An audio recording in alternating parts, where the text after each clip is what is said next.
Assalamu alaikum warahmatullahi wabarakatuh. Yan uwana ɗalibai barkamu da wannan lokaci. Insha Allah yau zamu nazari ne akan chromatography.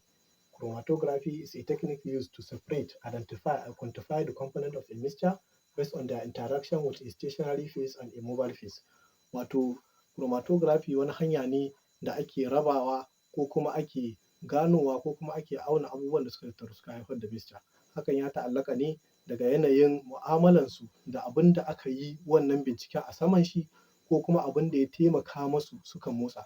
Abin da aka binciken a saman shi ake kira stationary phase domin yana wuri guda ne.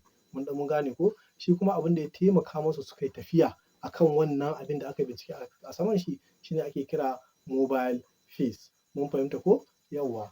To misali aka ce pen ink, ruwan biro ko kuma ruwan alƙalamin rubutu.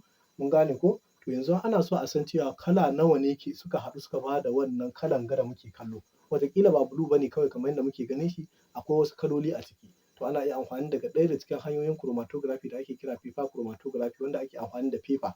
Mun gane ko? To ita paper da za a amfani da ita ta zama muna stationary phase domin tana wuri guda kenan. Sai a ɗebo ruwan alƙalamin rubutun sai a ɗan diga a samanta.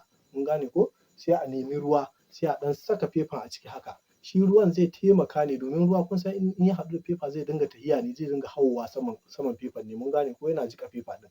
To idan aka ɗan sa wannan tahiyan da ruwan ke yi zai zo ya cimma wannan ruwan alƙalamin sai su dinga tafiya tare. To kowane irin da sun haɗu ɗin nan kowane irin kala ke cikin wannan ruwan alƙalami ɗin zai rabu da kanshi. Mun fahimta ko? Yawwa za ka ga sun rarrabu. To wannan zai taimaka wurin ganowa da kuma wurin raba su in an so. Mun fahimta ko? To a nan za mu dakata insha Allahu. A darasi na gaba za mu ci gaba daga inda muka tsaya. Wassalamu alaikum warahmatullahi wabarakatuh.